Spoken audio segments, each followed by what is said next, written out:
4.1, day 2 of the chapter, talking about exponential functions. So what about exponential functions? Well, let's start with an example. I want to ask you a question. What would be a better value? If you could get $1 million right now, today, or if you could get a penny that doubles every day for 30 days. Which one would be a better value? So the reason I asked this question, you probably can tell it's kind of a trick question. $1 million, I guess, would be good if you only had a few days to live. But if you have 30 days to live, I promise you that the penny's a better deal. So let's look at this for a second. So for the penny example, let's make a table. We'll put a couple values in here. So the day, we'll start with day 1 and then the value. So for day 1, the value is obviously just 1 cent. And then it doubles every day. So by day 2, it's turned into 2 cents. Day 3 is 4 cents, so on and so forth till you get to 30 days. So the question is, what's it going to be on the 30th day? So you know it doubles every day.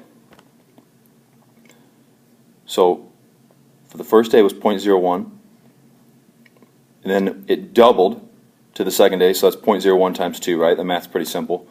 And then it doubled again, so that's 0.01 times 2, and then take that answer and multiply it by 2. And then it would double again, so you take this 0.01, and now it's times 2, times 2, times 2.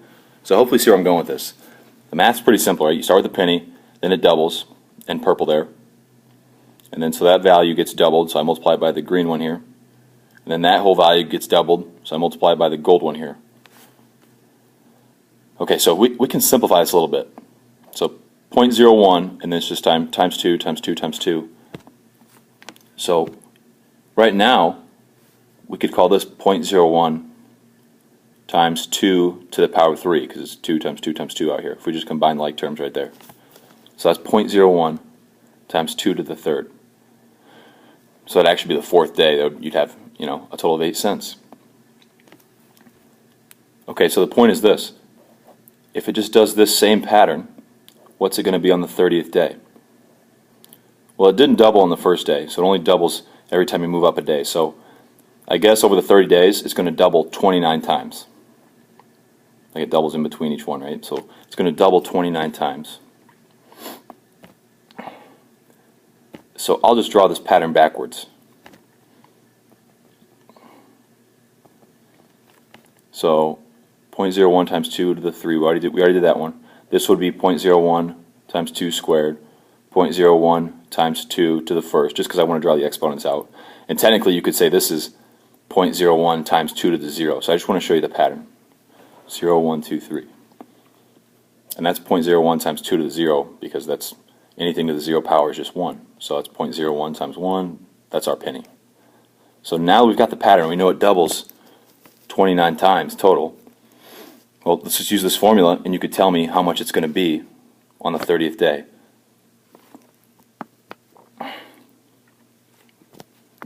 Oops, there we go. Doubles 29 times. I wish it doubled 30 times. That actually would make a huge difference. So this is easy to do in your calculator, right? 0.01, you need the parentheses, and then 2 to the 29. So the value after 30 days is actually $5,368,709.12. I wish it was 30 times, then it'd be like over 10 million. So obviously the penny's a much better deal. But you might not think that at first glance. But now you know, if somebody ever offers you that deal, you got to take the penny doubler. Okay, so the reason I show you this is like a nice introduction. This is an example of exponential growth. So that penny just kind of blew up, right? It started at 1 cent and then it just, over time, it just kept doubling, so it just blows up. That's exponential growth. So really, we could write the formula like this. 1 cent, 1 penny, times 2 to the x. That's exactly what we did. And then x would just be the number of times that it doubles. So where x is the number of times the penny doubles in value.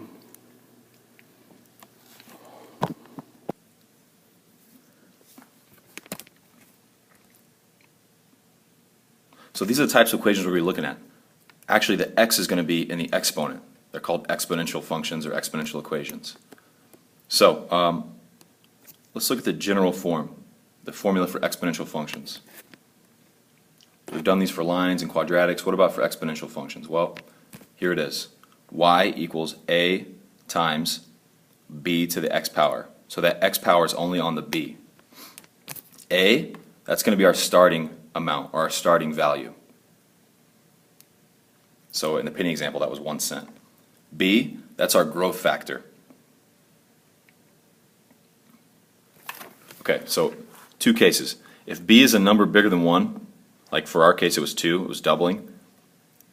So 1 is like 100%. If you multiply by 1, you're really not doing anything. But if it's a number bigger than 1, that's when you get exponential growth.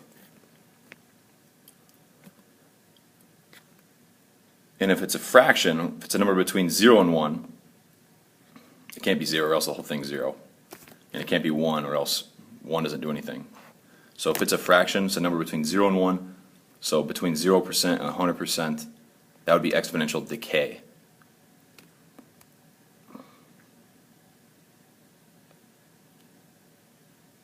So let's look at the second example here. Y equals 5 times 1.5 to the x. Okay, so you should identify this right away as exponential growth, because the number for b right there, that's bigger than 1. So that's exponential growth. Multiplies by 1.5 every time. The starting value would be 5.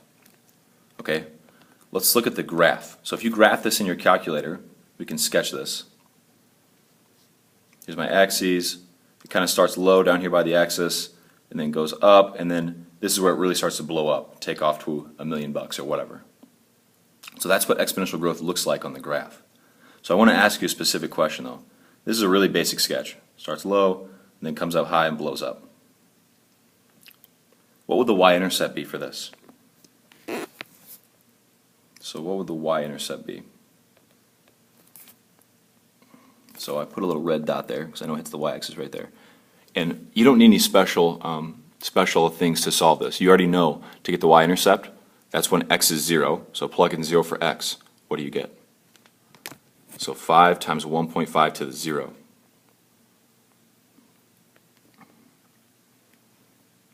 Well, 1.5 to the 0. Anything to the 0 power is just 1.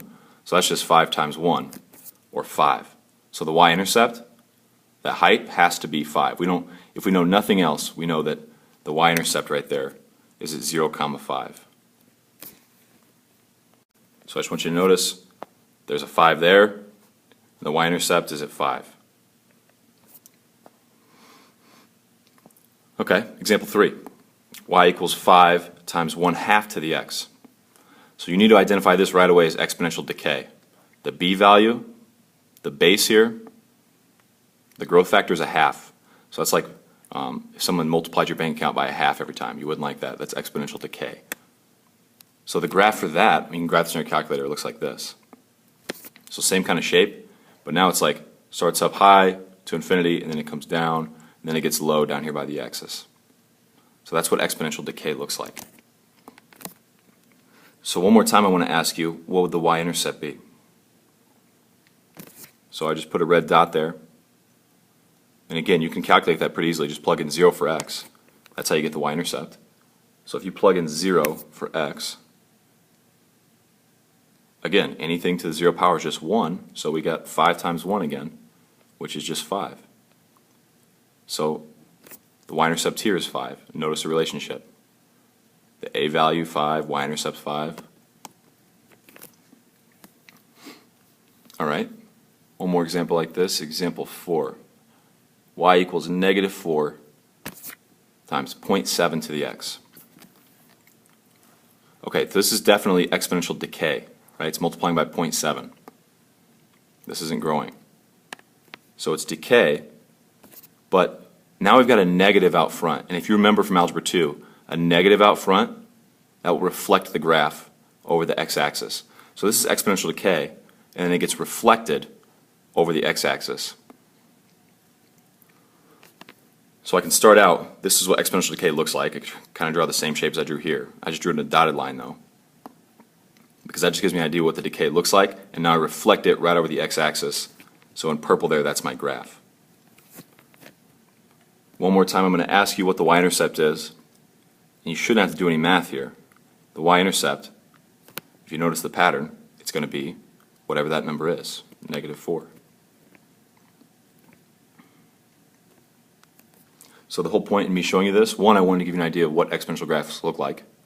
And two, I want you to note that for exponential functions, the y-intercept's really obvious. It's just the a value. It's the starting value. So the y-intercept's always 0, a.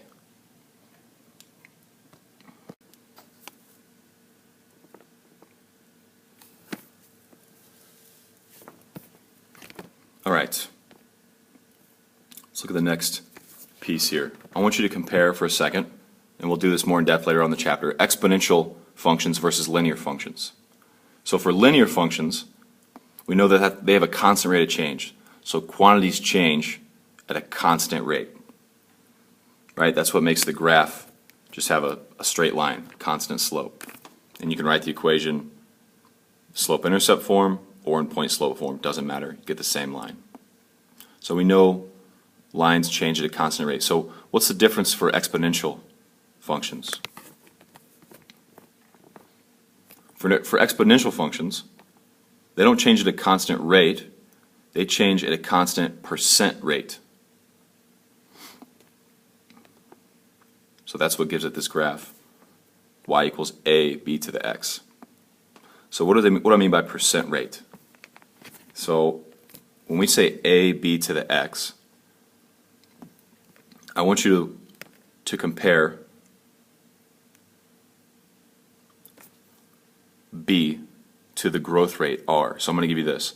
b is equal to 1 plus r, where r is the growth rate. So if r is 0.5, then the growth rate would be 1.5. So b is 1 plus r, and a lot of people prefer to write these equations like this. Y equals a times 1 plus r to the x. And that'll come into play a lot more when we do like compound interest as well, if you recognize that at all. So r is actually the growth rate. So b equals 1 plus r, so some people just write the equation like this. And if you want to know exactly what r is, well, it's really easy to solve for. Subtract 1 from both sides of this equation. R, you could just say, is b minus 1.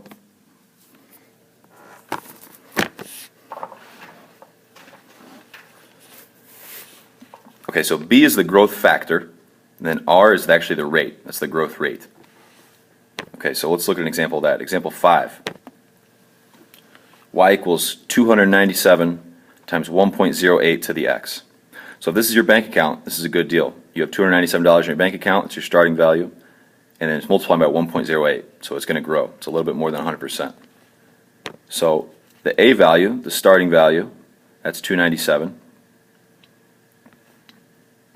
The b value is 1.08, we know that. But then what's r? So what's the actual rate that it grows? Like if I do 1 year in this plan, this investment plan, it should grow 8%. So b is our growth factor, and r, you would just do b minus 1, which is 0.08, or 8%. That's your growth rate, which is a nice rate. If you ever find a bank account that does 8% growth rate, let me know, because that's where I want to invest.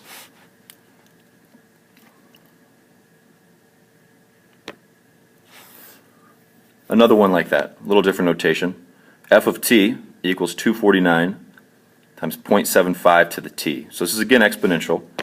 The first two values are really easy to pick out. 249, that's our starting value. 0.75, that's our b value, that's our growth factor. In this case, I'm going to call it a decay factor, because 0.75, sadly your bank account would be decaying if I multiplied it by that. So then what's the r, what's the rate? So if I compare 0.75 to 1, that's a difference of negative 0.25. So r, 0.75 minus 1, that's negative 0.25, or negative 25%. So we can call that, in this case, let's just call it the decay factor, or the decay rate. So if you invest in this plan, after 1 year, your bank account's going to go down by 25%.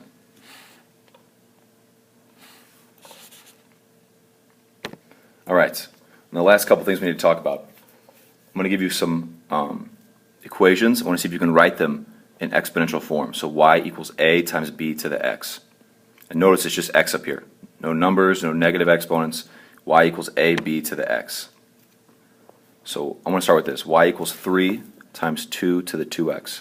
So this is exponential, but right now it doesn't look like this. Mostly because there's a 2x and not just an x. So what can we do to simplify that? And this is difficult, so a lot of kids don't see this at first. But you could write this as 3 times 2 squared to the x. Is that not the case? Like, if I have an exponent that's multiplied together, you can almost think of it as like factoring it out on top. But we said a power raised to a power, you could multiply them together. So we could also break it up this way.